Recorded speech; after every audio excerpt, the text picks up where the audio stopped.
Boa noite, boa tarde, bom dia para todos que pela internet nos assistem nesse momento através da internet.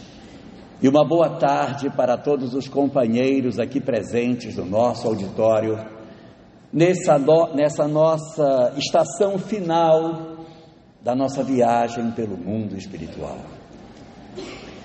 Durante esses nossos dias, estivemos tendo a oportunidade de verificar uma série de conhecimentos que a doutrina espírita nos oferece e nem sempre conseguimos ser gratos ao Criador pelas oportunidades que Ele nos concede de travarmos contato com essa mensagem tão extraordinária. Verdadeiramente, o nosso governador planetário tem se ocupado desde o princípio da história para que nós tenhamos contato com essas verdades espirituais. Os conhecimentos que a doutrina espírita nos entrega fizeram parte das doutrinas mais remotas que a humanidade conheceu, com outros nomes, é verdade, vestidos, muitas vezes, com a capa de rituais muito antigos, ensinados na forma de cânticos, de poesias, os Upanishads, os Aranyaques. Essas verdades visitaram a Terra já diversas vezes, oferecidas através de vários iluminados que por aqui estiveram. Entretanto, em todas as vezes que os conhecimentos imortais tiveram a chance de estar presentes na nossa civilização, eles sempre foram entregues para um grupo pequeno de pessoas, os chamados iniciados. As informações eram fechadas para um pequeno grupo. E durante muitos milênios, todas as verdades que hoje nós temos a oportunidade de nos aproximar delas e de perceber com mais nitidez a majestosa lei a qual estamos submetidos, esses conhecimentos nem sempre foram oferecidos para todos.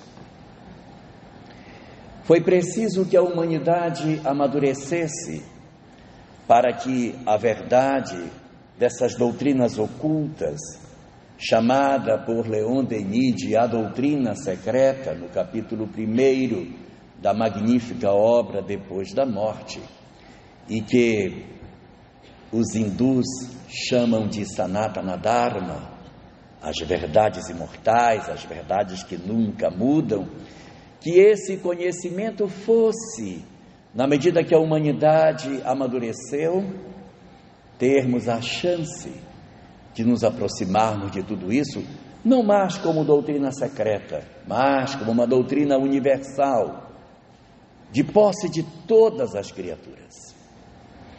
Esta verdade foi dividida em 3 pedaços. Em todas as doutrinas ela foi entregue sempre em 3 grandes capítulos. A ideia da divindade, a ideia das leis universais e a ideia da necessidade do bem.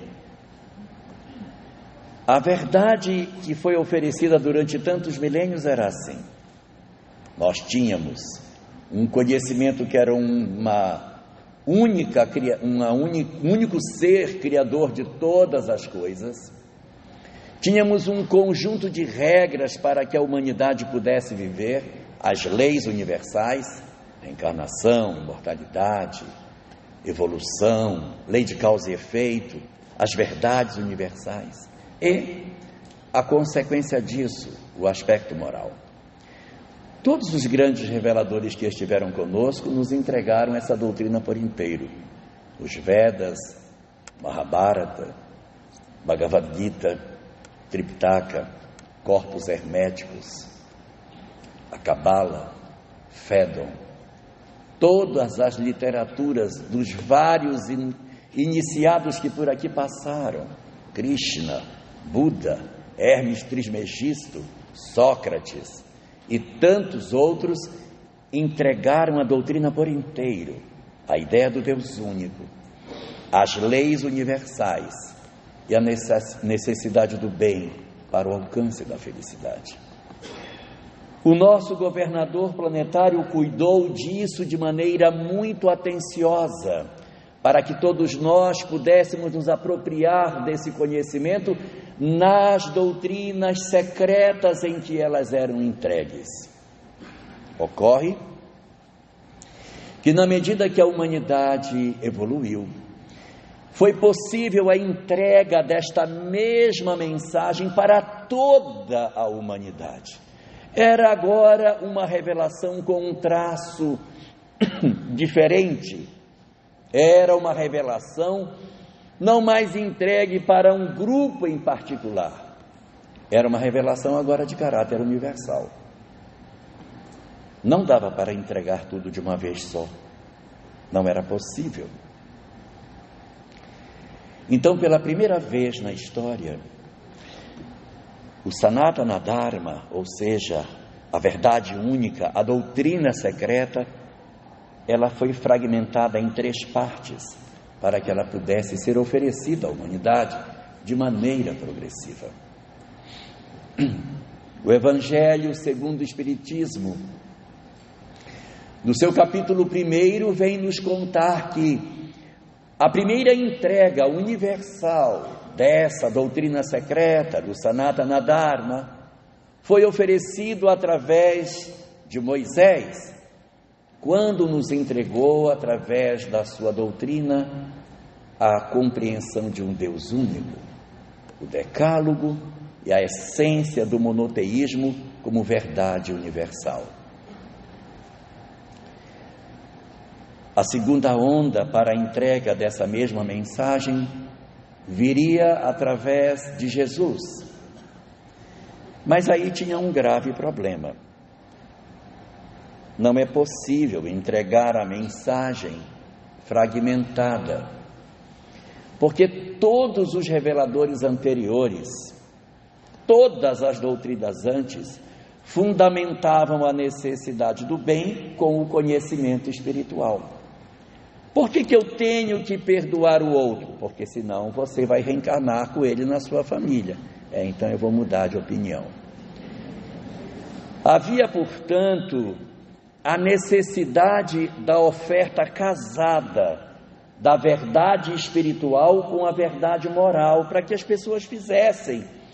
Porque se fosse apenas oferecer aos homens a informação de que temos que ser bons, nos desapegarmos dos bens terrenos, perdoar os inimigos, desapegarmos de todas as coisas da terra, realizarmos o bem na extensão daquilo que nos é possível, sem conhecimento espiritual não dá.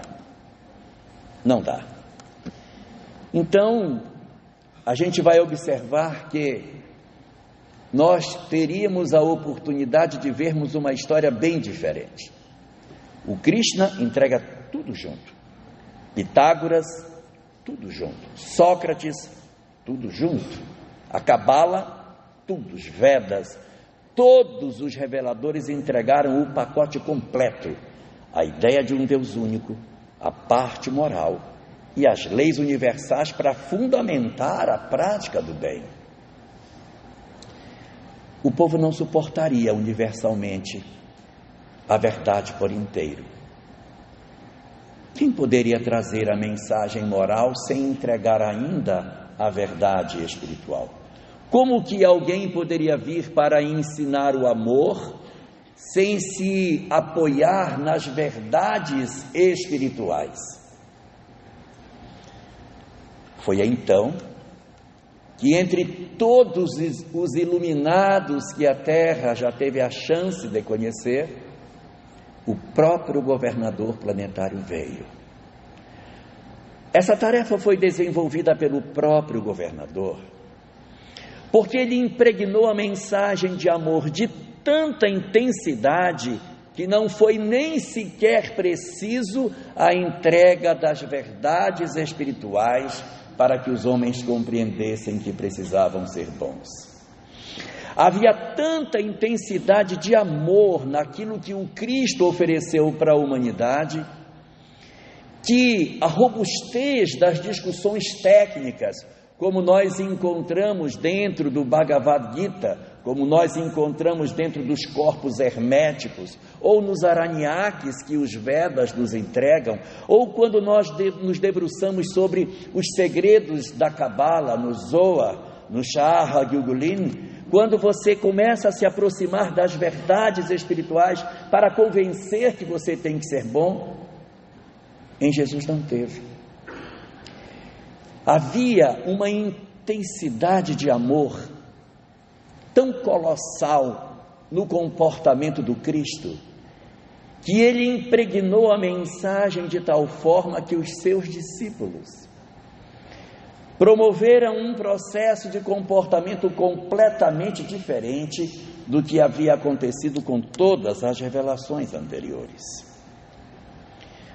Quando os demais reveladores da doutrina secreta entregaram as 3 partes para seu grupo seleto de seguidores, ao se apropriarem desse conhecimento, o que fizeram os homens? Se recolheram nos mosteiros para encontrar a sua iluminação. Se retiraram da sociedade para procurar a iluminação de suas almas. E os discípulos de Jesus, o que fizeram? Eles promovem um movimento completamente diferente daquilo que se estava acostumado a fazer. Ao invés deles se recolherem nos mosteiros, se isolarem da sociedade, o Cristo propõe para eles de maneira muito clara que o processo através do qual a criatura humana alcança a iluminação é pelo contato com a dor do outro. Então a gente vai encontrar na história do cristianismo uma singularidade. Os discípulos do Mestre estariam encharcados de uma verdade que diz respeito ao amor. Então Jesus diria, como já havia sido comentado em outras doutrinas, mas ele diria: amai os vossos inimigos. O Buda teria dito: sê como o sândalo que perfuma o machado que o fere. Só que o Buda falava abertamente da reencarnação, apresentava o mecanismo das múltiplas existências corporais.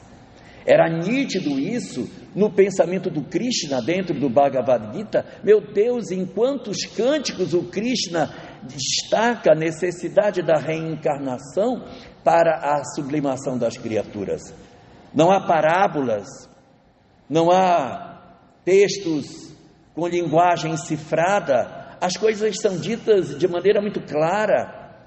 O Buda oferece a informação da reencarnação muito clara. Krishna oferece também de maneira muito clara. A Kabbalah é extremamente clara sobre a reencarnação, para dizer da necessidade do bem, da necessidade do amor, da necessidade de nos transformarmos. Quando você se aproxima dos conhecimentos da árvore da vida, o Etz Chaim, da Kabbalah judaica, você vê ali a necessidade da mudança, do autoencontro, da transformação da criatura. Quando você vai para estudar os corpos herméticos, Hermes Trismegisto é muito claro em dizer: as almas que não viveram o bem, após a morte experimentarão sofrimentos e mais tarde precisarão se ligar a novos corpos para continuarem o processo de depuração até a sua sublimação.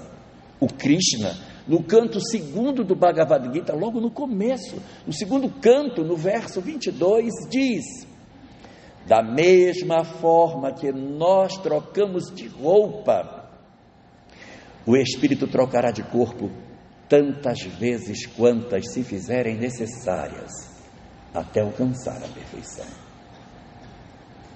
As doutrinas secretas nunca fizeram nenhum tipo de segredo interno sobre as verdades espirituais. O Cristo viria e diria: amai os vossos inimigos. E se eu não quiser? Não tem essa resposta.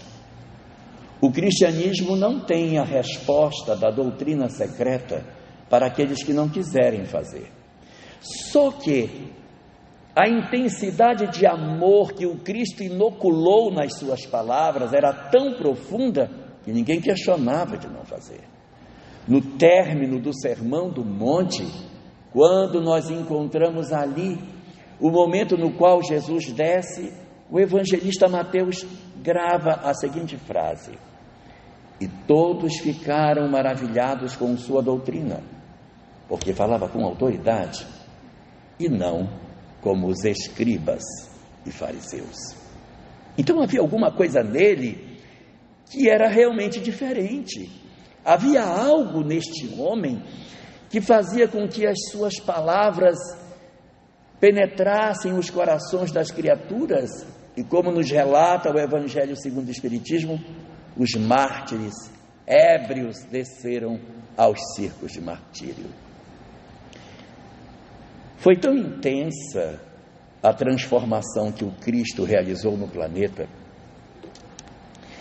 que ele despertou tantas almas, foi tão grande a quantidade de espíritos que acordou para a realidade espiritual, para viver essa doutrina de amor, que o mundo foi cada vez mais se aproximando de uma realidade que nunca tinha visto. Saiu tanta gente boa ao mesmo tempo que só ficou nós. A gente entrou na Idade Média porque foi um trabalho magnífico de transformação das criaturas. Foi incrível o que aconteceu, é fantástico. E esse trabalho não precisou entregar a doutrina secreta, não foi preciso, porque era tanto amor que se tinha, que a doutrina se justificava por ela mesma.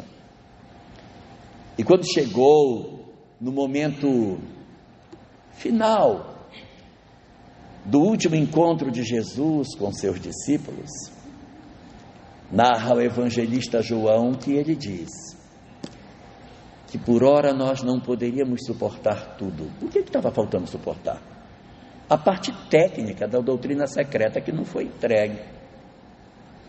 Aquela parte que para os iniciados nos templos de Amon, ali fechadinho, era entregue, ali era entregue. Na escola pitagórica, aquilo era entregue. Dentro das escolas das Yeshivot, onde se estudava a Cabala, também era entregue. Mas Jesus não entregou, ele disse: por ora vocês não podem suportar, mas eu rogarei ao Pai para que Ele envie um outro que virá até vós, para vos ensinar tudo quanto vos tenho dito, para vos fazer relembrar todas as coisas. E esse outro que viria, ele bem poderia ter dito: eu vou lhes mandar o esclarecedor, que ficará eternamente convosco, mas não é o esclarecedor.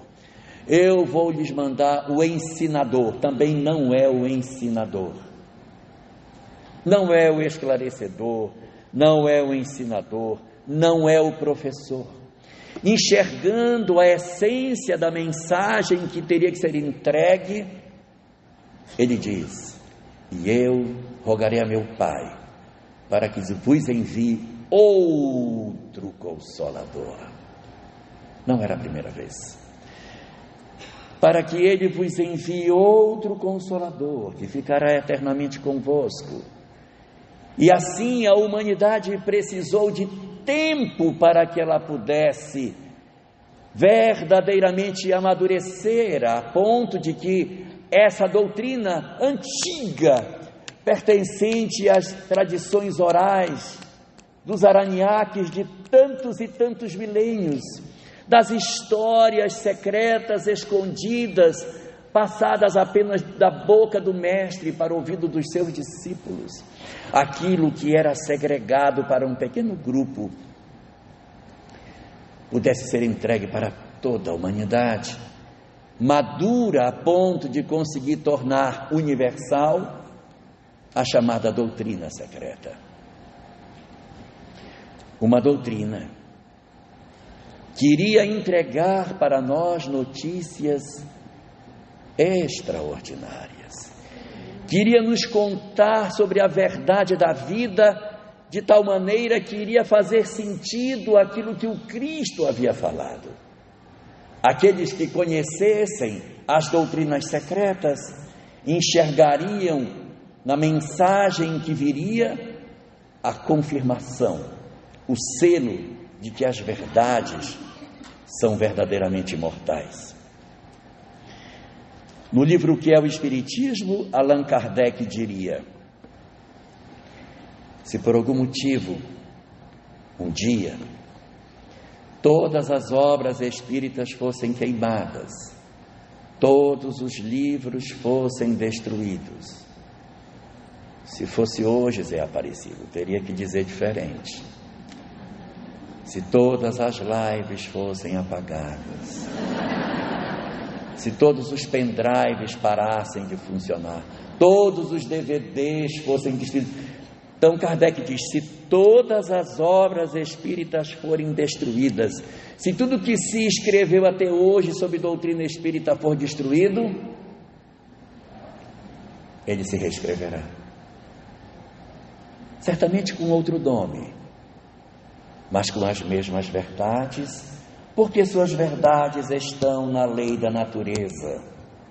Da mesma maneira que as doutrinas antigas traziam as mesmas verdades, a doutrina agora oferecida pela mensagem do Consolador prometido ofereceria o resgate dos antigos conhecimentos fundamentais para fechar a mensagem de Jesus, que estaria passando por um grave período de grande perseguição na Europa do século XIX.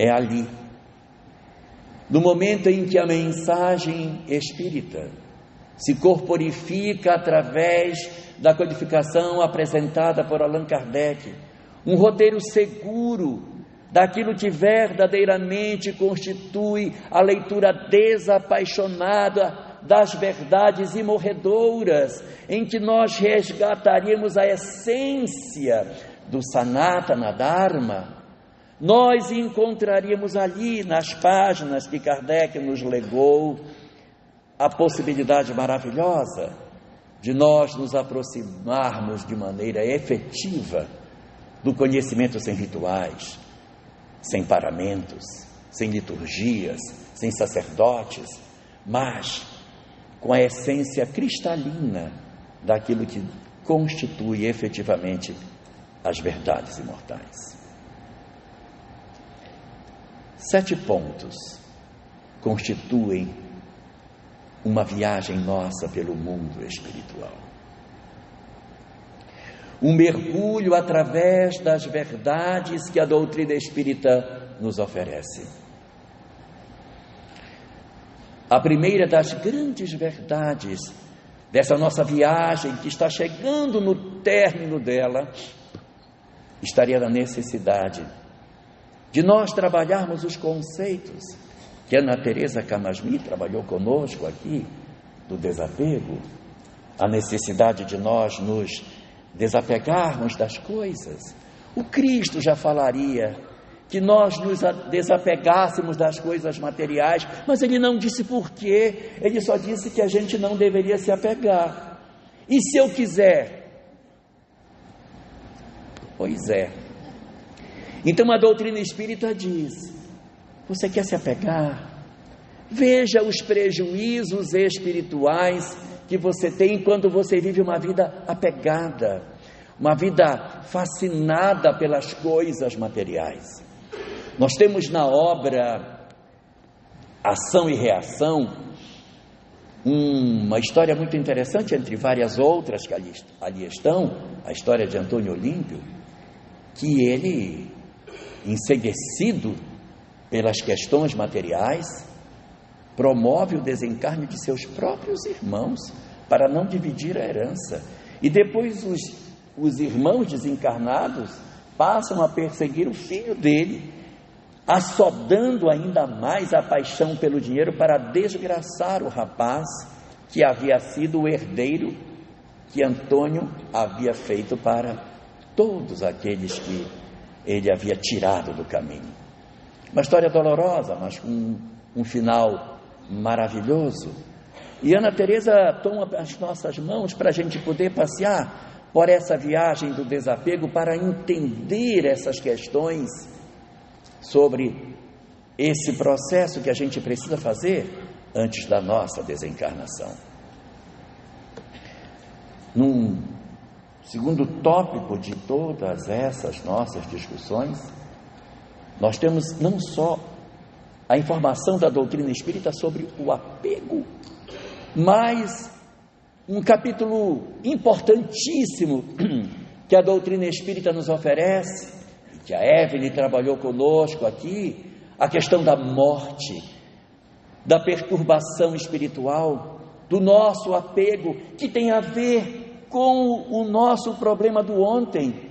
Se a gente não se atenta para o apego daquilo que a vida nos oferece, quando chegar o momento da nossa desencarnação, quão difícil será a nossa chegada no mundo dos espíritos. Quando iniciar a nossa viagem pelo mundo espiritual, nós precisaremos da bússola que a Evelyn nos entregou, para que a gente possa compreender no que constitui o nosso processo de perturbação, como que a morte acontece, como que a gente parte daqui para lá, como é o mecanismo da partida. Meu Deus, o quanto é importante nós sabermos isso, para que não sejamos mais uma vez vitimados, como acontece na história do Antônio Olímpio, em que os seus irmãos, profundamente perturbados pela desencarnação, ficam enlouquecidos do lado de lá e iniciam um processo de perseguição da própria cunhada, que em princípio não teria uma relação direta com o acontecido. Todo esse movimento que a gente tem nos entrega outro capítulo dessa nossa viagem que nós fizemos com o Vitor Hugo, quando ele comentava conosco sobre uma coisa importantíssima, que é a nossa bagagem para o mundo espiritual. Como estão as nossas malas? De que estão repletas as nossas malas? Nós temos verdadeiramente coisas relevantes para colocar na nossa mala? E quero aproveitar para discutir uma coisa que acho muito importante, que é a gente entender que não é o que a gente faz que vai para a mala. O que a gente faz não vai para a mala. O que vai para a mala é o que a gente sente, tá? Não é o que a gente faz. Nós temos uma ilusão danada de fazer as coisas, sabe, como se a gente fizesse. Vou contar uma história que aconteceu comigo tem muitos anos, 1982, tem tempo, né? Eu era estudante na época, muito pobre, não tinha dinheiro para nada, e um amigo meu espírita me convidou para que eu fosse assistir o jogo da Copa na casa dele. Eu fui assistir um jogo horrível, Brasil versus União Soviética. Nossa, o goleiro pegava todas as bolas. Eu estava desesperado, porque a bola não entrava de jeito nenhum. Eu estava muito aflito, agoniado, e na casa do meu amigo lá, e ele assistindo o jogo comigo, e eu desesperado, ver se o gol saía. Nada. E veio a hora do intervalo. Quando veio a hora do intervalo, ele disse assim: vai ser o intervalo agora, que tal nós aproveitarmos para fazer um evangelhozinho na hora do intervalo?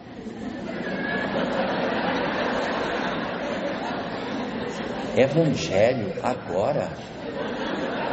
Eu não tenho condição moral de fazer evangelho agora, não. Aí eu perguntei: mas por quê? Por que fazer o evangelho agora? Eu querendo que aquele goleiro passasse mal, e eu queria que eu faça evangelho. Aí eu disse, evangelho?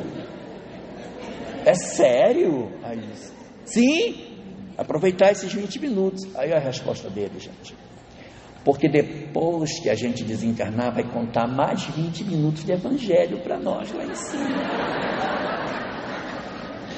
Então muitos de nós acreditamos que é o que se faz, que é o que conta, e é o que sente, gente. É o que a gente sente. É claro que quem sente faz. Agora a gente pode fazer sem sentir. Já é um começo, melhor do que quem não faz. Mas o objetivo é fazer porque sente.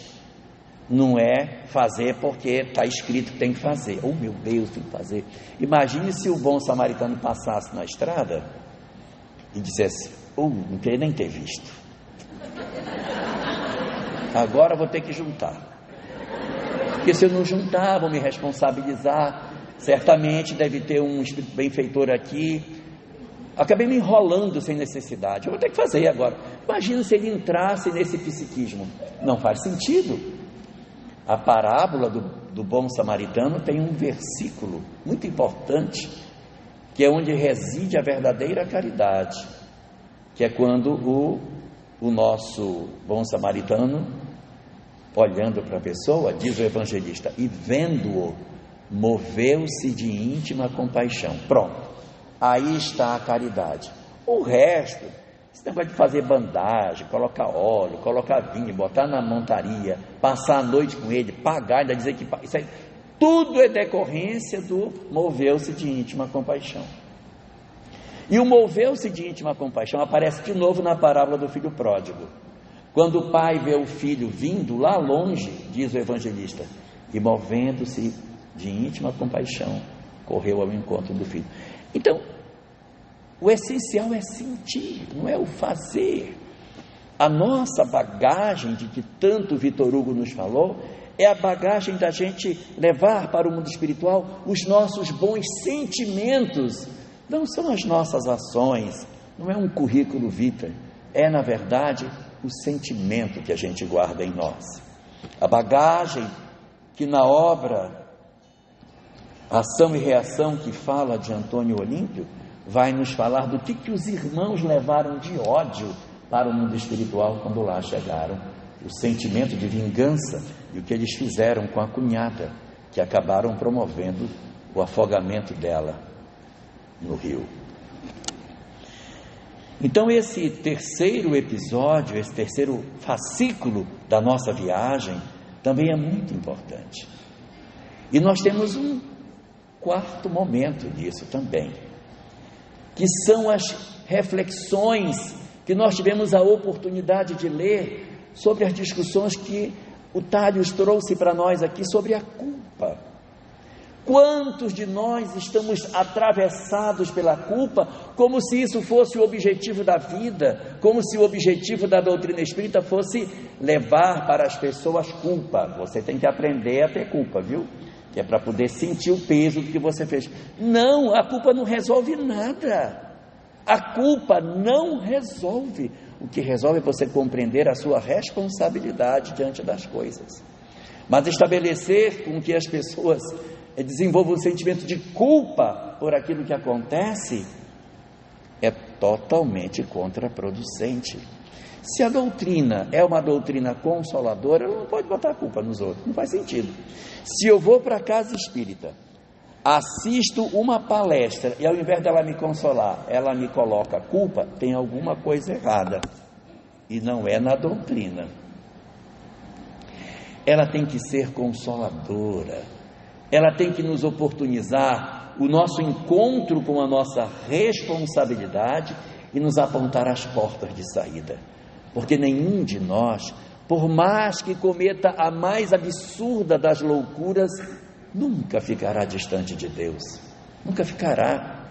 Então, quando nós tivemos a oportunidade de termos aqui as discussões sobre as nossas responsabilidades diante da vida e o quanto que a criatura humana atravessa para o lado de lá o sentimento de culpa, a gente vai perceber Como que esse processo é doloroso?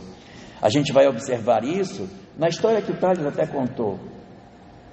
Ele contou para a gente a história que, para os irmãos que haviam cometido aquele crime, o benfeitor Silas conta a história dele, em que ele também havia feito coisa muito parecida.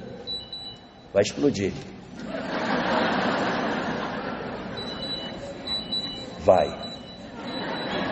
Então, ele havia, na verdade, entrado em contato com a sua própria história e narra a sua história para eles, não com culpa, mas falando das responsabilidades que ele tem.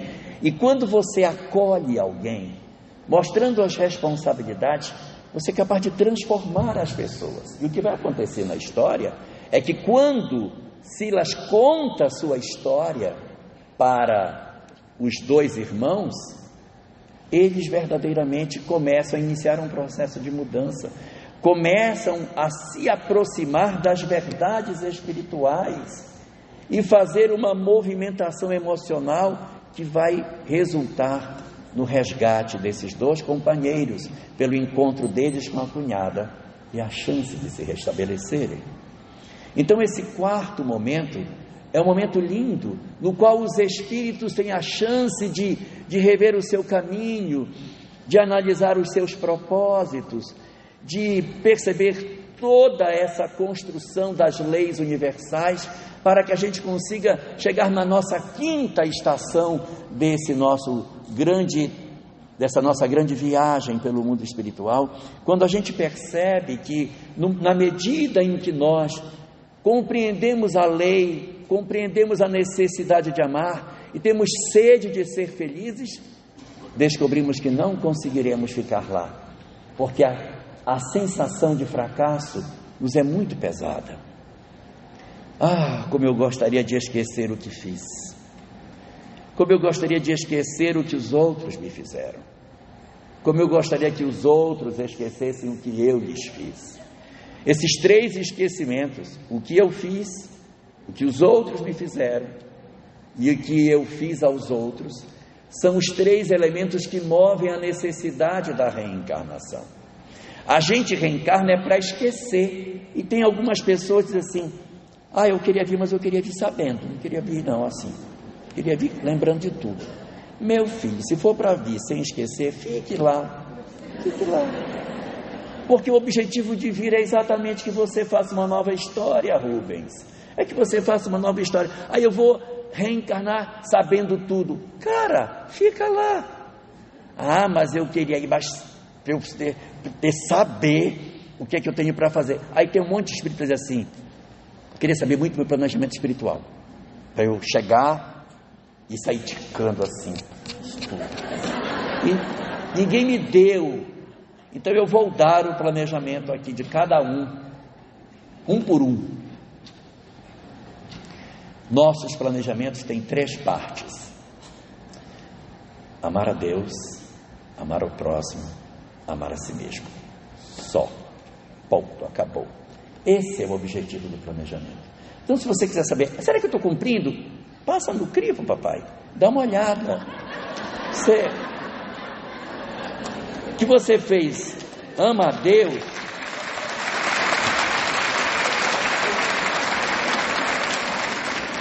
O que você fez? Ama a Deus? Não. Ama a Deus. Ama o próximo? Mais ou menos. Então, é essa que é a síntese. Às vezes a gente quer achar que o planejamento é o que acontece do lado de fora. E o Godinho nos trouxe nessa parte dessa nossa quinta estação de reflexão, notícias maravilhosas sobre o planejamento espiritual, sobre a necessidade da vinda, sobre esse processo de que o espírito precisa necessariamente encarnar para que ele consiga se resolver. E tem muita gente que acha que a gente cumpre o planejamento porque faz o que está do lado de fora. Tudo errado. A gente cumpre o planejamento quando faz o que está do lado de dentro, não faz do lado de fora. Porque eu posso ser uma pessoa que aos olhos do mundo fez tudo correto e do lado de dentro fez tudo de má vontade, fez tudo de maneira incorreta. Vou contar. Não ia contar, mas vou contar. Imaginem um médico que reencarnou na Terra para exercer essa profissão. A profissão dele, ele vai casar com uma específica pessoa, está aqui, marcado já, vai ter 3 filhas, vai se dedicar à profissão desde o começo, vai exercer a medicina há 40 anos,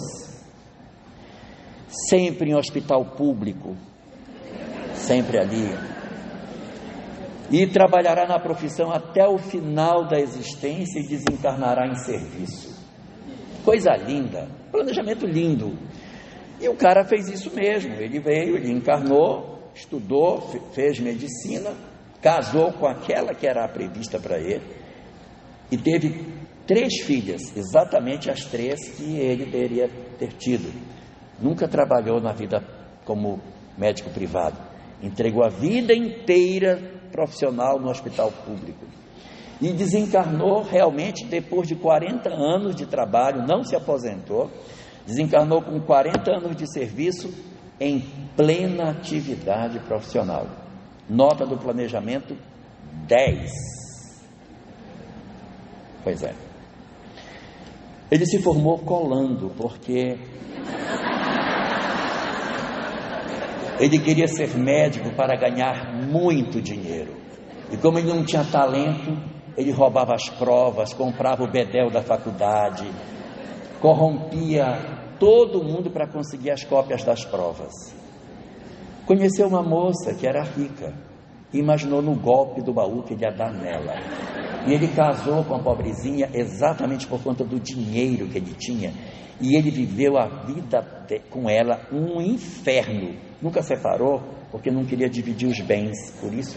Então, eles tinham uma vida horrorosa, vida horrível. Mas levar até o final não foi por nada não, é porque medo de perder o patrimônio. Ele teve 3 filhas, nenhuma fala com ele. Fez mal com todas elas. Todas odeiam o pai, mesquinho que ele é. Mas ele, pelo menos, cumpriu 40 anos de profissão como hospital público, porque ele era muito ignorante com os pacientes. Todas as vezes que ele foi para um hospital privado, ele foi demitido, porque não dava. Com 1 mês, demite que não tem condição. Ele agredia as pessoas, ele ofendia, ele humilhava. Então, olha, fica lá no hospital público, você passou no concurso público, fica lá, que lá você vai ficar. Quando chegou o período da aposentadoria, ele não se aposentou. Por quê? Porque ele não queria diminuir os ganhos. Odiava ir para o trabalho. Miseráveis, doentes, vivo cercado de doentes. Mas eu tenho que ir para poder ganhar dinheiro. Um dia, ele ficou com tanto ódio da atendente que ele jogou nela tudo que tinha em cima da mesa e partiu para bater nela. Teve um ataque fulminante e desencarnou. Então está aí a programação dele. Então não vamos nos iludir achando que o planejamento é o que acontece do lado de fora. O planejamento é o que acontece do lado de dentro. E exatamente todo esse processo de mudança que a gente tem, toda essa movimentação que a vida vai nos oferecer, vai permitir para nós que a gente entenda as leis universais que o Maranduba trouxe para a gente de maneira maravilhosa, quando nos entregou o 6º capítulo dessa nossa viagem, entregando para nós os códigos do Livro dos Espíritos, nos mostrando as leis universais nas várias perguntas, decifrando os enigmas da vida, nos apresentando o porquê da encarnação, a razão de estarmos aqui e oferecendo um painel maravilhoso dessa viagem fantástica pelo mundo espiritual. Mas evidentemente, todos esses nossos pontos de parada, todas essas estações têm por objetivo o final. Porque o final é, na verdade, o amor, que não precisa da doutrina secreta para ser entendido. De Luca nos entregou o 7º episódio, a 7ª estação, a última estação que a gente tem. Ele só usou Jesus, se a gente bem perceber. Porque para que a gente aprenda a amar, eu não preciso obrigatoriamente dessa robustez doutrinária. A robustez doutrinária é porque a gente faz muito porquê. Mas por que eu tenho que amar? Por que eu tenho que perdoar? Por que eu tenho que fazer o bem? Por quê? Por quê? Então entra a doutrina secreta com a parte do Sanatana Dharma para ensinar a criatura que ela tem que ser boa. Por que eu tenho que ser bom? Então aproveita a doutrina espírita. Mas para quem não está se questionando, mas está encharcado do amor que o Cristo nos ofereceu, podemos encontrar nesse estágio da viagem que o nosso querido De Luca trouxe para nós, o momento final dessa nossa passagem, que lembra muito aquilo que a história do Antônio Olímpio também nos traz, porque ele comenta na história, assim como Maranduba comentava conosco, a ideia da necessidade da encarnação, que aquele grupo vai reencarnar, que vai acontecer o reencarne deles, aquele grupo tão complicadinho, eles vão renascer, para que através dos vínculos da reencarnação, eles se resolvam em cima da proposta do amor, aquela que o Cristo nos trouxe, aquela que o nosso querido De Luca nos lembrou de maneira tão maravilhosa. Essa nossa viagem pelo mundo espiritual, ela está terminando aqui. Terminando no sentido dos conteúdos que ela teve para nos oferecer, mas nós estamos, na verdade, tendo uma oportunidade maravilhosa de revisitarmos todas as nossas emoções, reanalisarmos todos esses pontos que a vida nos dá, e conseguirmos sair daqui para uma proposta muito diferente. Não uma proposta teológica, uma proposta sacralizada, não, mas uma proposta verdadeiramente comportamental, cotidiana, em casa, na relação simples com os nossos familiares, numa decisão verdadeira de transformar a nossa vida naquilo de mais simples que a vida tem. Não precisa grandes coisas espirituais para que a gente possa dizer que a gente alcançou o resultado que a gente precisa, Chico. A gente não precisa de tudo isso. A gente pode fazer uma viagem completamente exitosa se nós observarmos a solicitude do Cristo em nos acompanhar em todos os momentos das nossas múltiplas existências, oferecendo-nos tantas oportunidades para que a gente consiga alcançar a nossa plenitude espiritual. E exatamente para que a gente repense a presença do Cristo nas nossas vidas, a solicitude do Criador, que nos encaminhou um Cristo planetário para que de nós cuidasse desde a primeira hora, um Cristo planetário que nos ofereceu tantas vezes as doutrinas, que nos tomou pelas mãos em tantas oportunidades na história. Nós vamos ter a oportunidade de terminar essas nossas reflexões relembrando de uma poesia que existe no livro Parnaso de Além Túmulo. Uma poesia assinada por Guerra Junqueiro. E essa poesia, intitulada Eterna Vítima, é a síntese de todo esse nosso processo de reflexão que Jesus vem nos oferecendo há tanto tempo. Através da psicografia de Francisco Cândido Xavier, Guerra Junqueiro nos deixou as seguintes palavras: na silenciosa paz, no cimo do Calvário, ainda se vê na cruz o Cristo solitário. 20 séculos de dor, de pranto e de agonia, represam-se no olhar do Filho de Maria.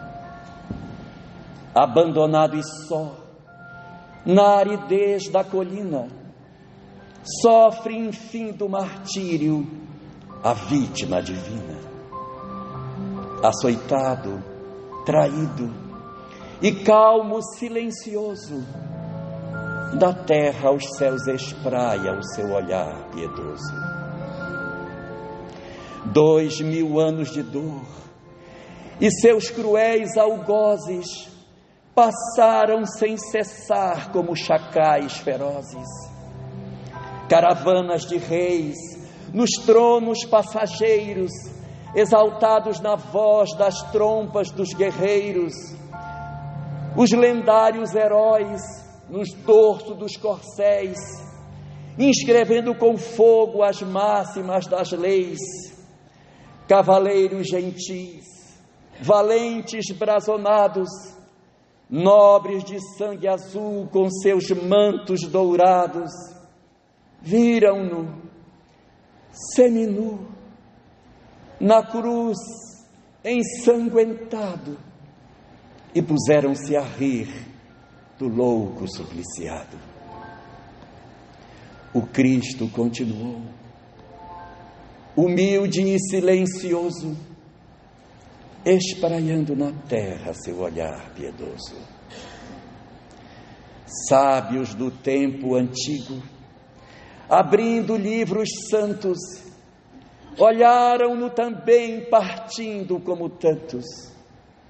Artistas, histriões, poetas e trovadores, castelães juvenis, turba de gozadores. Ainda vieram aqueles que em seu nome espalharam a guerra, o pranto, a treva e a fome, desolação e horror.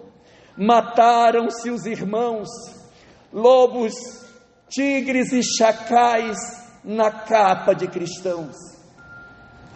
Contemplaram Jesus no cume da colina, multiplicando as guerras, as lutas e a chacina. O Mestre continuou, humilde e silencioso, espraiando na terra o seu olhar piedoso. E na época atual, a caravana estranha estaca no sopé da árida montanha. Mas os soberbos reis e césares antigos, hoje mais nada são que míseros mendigos.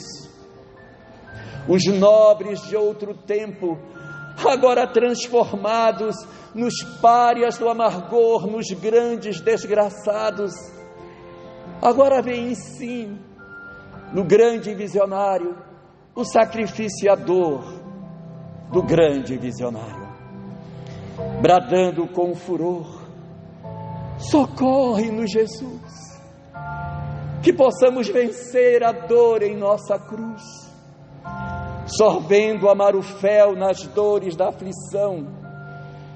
Temos fome de paz e sede de perdão.